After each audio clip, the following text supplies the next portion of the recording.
बज चुकी है चुनावी रणभेरी, अब होने वाला है शंखनाद। बिछ रही है चुनावी विषाद, किस करवट बैठेगा सियासत का ऊप। नेता नहीं जनता करेगी तय किसकी बनाएगी सरकार।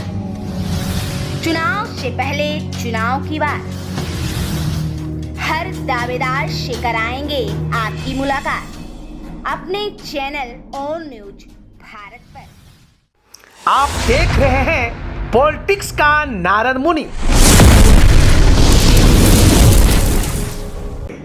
हम पाटलिपुत्रा लोकसभा सीट पर परिचर्चा करेंगे और जानेंगे कि पाटलिपुत्रा लोकसभा सीट से कौन कौन से पहलवान अपनी दावेदारी कर रहे हैं और कौन जीत होंगे, कौन पट होंगे, किनको टिकट दिया जा रहा है। इन तमाम मुद्दों पर हम बात करते हैं एडिटर इन चीफ मदर गुप्ता जी से। सर, सबसे पहले अपने ऑन न्यूज के दर्शकों को फिर से पुनः शुभकामनाएं देता हूं। और पाटलिपुत्रा जो एक संसदीय क्षेत्र है वो राजद के लिए वो अमेठी है। यहाँ से वो चाहते हैं राजद परिवार कहीं कोई पार्टी कोई ना कोई वहाँ से इलेक्शन लड़े। तो इस बार के इलेक्शन में राजद परिवार के तरफ से रोहिणी आचार्य का नाम सबसे ज्यादा चल रहा है। अभी आप देखेंगे कि राजद कैंडिडेट के रूप में दीतलाल जी भी, माननीय विधायक जी भी अपना दावा ठोक रहे हैं और पूरा पोस्टर और लोगों के अपने जनसंपर्क अभियान में भी लगे हुए हैं। लेकिन कभी भी राजद का अगर आप स्ट्रेटजी देखिएगा तो इसको ये पाटलिपुत्रा संसदीय जीत और हार अपनी जगह है, लेकिन ये छोड़ेंगे नहीं है। ये अपना सीट को बरकरार रखने के लिए इलेक्शन लड़ेंगे, जीत हार जो भी हो। रोहिणी आचार्य को के आने के पीछे एक कारण क्या है कि जो वर्तमान परिस्थिति लालू जी का एक बड़ा मोह जो अपने बच्चों के बीच में सबसे ज्यादा रोहिणी आचार्य के आप मालूम ही होगा कि किडनी ट्रांसप्लांट के दौरान जो उनकी जो दिया गया है उसके चलते लोगों को भी सहानुभूति उनके साथ है।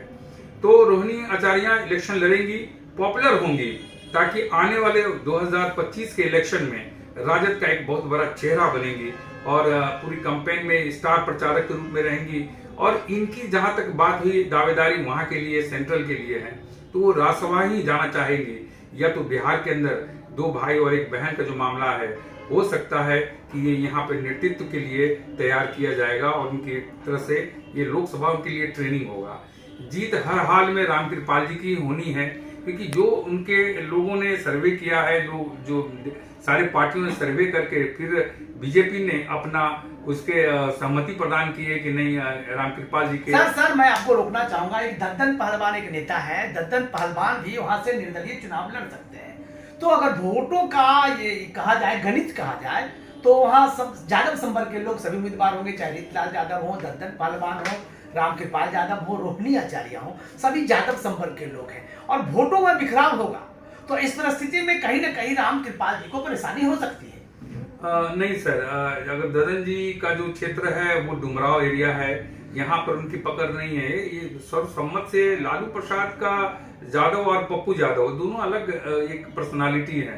ददन जी का अपना जो एरिया है वो आरा शाहबाद साइड में है।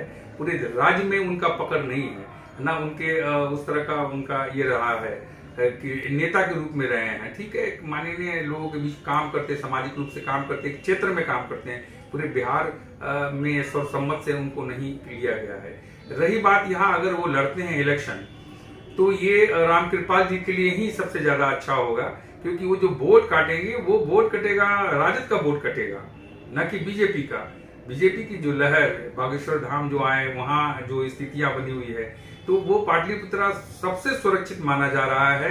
अगर बिहार के रूप में देखा जाए तो बीजेपी का सबसे सुरक्षित क्षेत्र ये लोकसभा सीट है और इस बार भी वो लगभग 2 लाख वोट से जीत की पूरी संभावनाएं हैं। सर, आपने पाटलिपुत्रा सीट पर अपनी एनालिसिस की।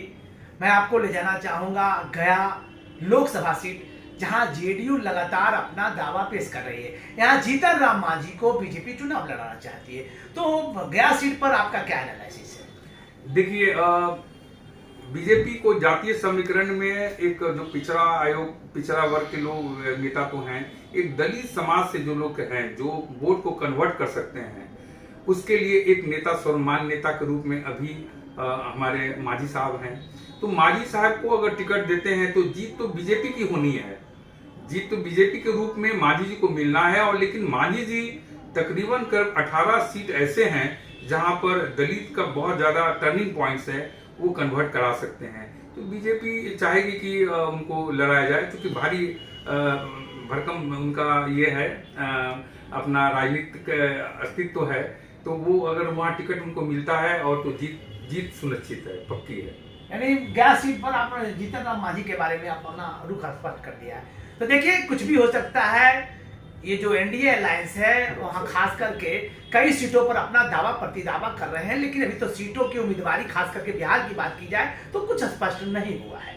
आपको हम बक्सर सीट पर ले जाना चाहेंगे और बक्सर में बात करना चाहेंगे। बक्सर में एक जो स्टार हमारे भोजपुरी के स्टार हैं पवन सिंह, उनको आसनसोल से टिकट पहली सूची में मिल गया था। उन्होंने साफ साफ वहां से लड़ने से इनकार कर दिया। रही बात अश्विनी चौबे की, तो अश्विनी चौबे भी शायद उनको वहां से टिकट नहीं मिलने जा रहा है। तो बक्सर भी वहां की स्थिति है। एक आनंद मिश्रा है, वो भी वहां से उम्मीदवार बनने की प्रयास में है। क्या लगता है बक्सर में क्या सब होगा?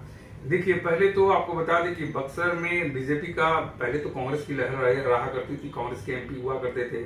फिर बीच में कई दशकों से देखा जाए, 1.5 से 2 दशक से वहां पर बीजेपी की सरकार रही। दो टर्म तो अश्विनी चौबे रहे हैं। और सबसे ज्यादा जातीय समीकरण में देखा जाए तो ब्राह्मण बाहुल 4.5 लाख लगभग वहां पर वोटर्स हैं। और वहां से अभी राजद के कैंडिडेट के रूप में हमारे जगदानंद जी आ गए हैं। तो पिछली बार भी थे इलेक्शन में। तो इस बार दो उनको अपने उम्र का लिहाज देते हुए अश्विनी चौबे को विराम लगाया जाएगा। उनके जगह कई लोग का दावेदारी है। सबसे पहले मनोज तिवारी के दावेदारी था, लेकिन मनोज तिवारी चूंकि भगुआ बगल में था, उनके रहने वाले थे, लेकिन वो उनको पूर्वी दिल्ली से उनको टिकट मिल गया है, इसलिए उनकी दावेदारी खत्म होती है। एक आनंद मिश्रा आईपीएस जो है वो मणिपुर से एसपी के आईपीएस पोस्ट से रिजाइन देकर आए हैं। वो भोजपुर के रहने वाले हैं, उनके बीच भी रह रही है। लेकिन वो भी आपको मैं बता दूं, वो इलेक्शन पश्चिम बंगाल से लड़ेंगे, क्योंकि उनका जो कार्य क्षेत्र रहा है पश्चिम बंगाल में पॉपुलर रहे हैं, इसलिए उनको लड़ना तय है। सबसे बड़ा एक बहुत अद्भुत और श्योर शॉट, मेरा दिल नहीं,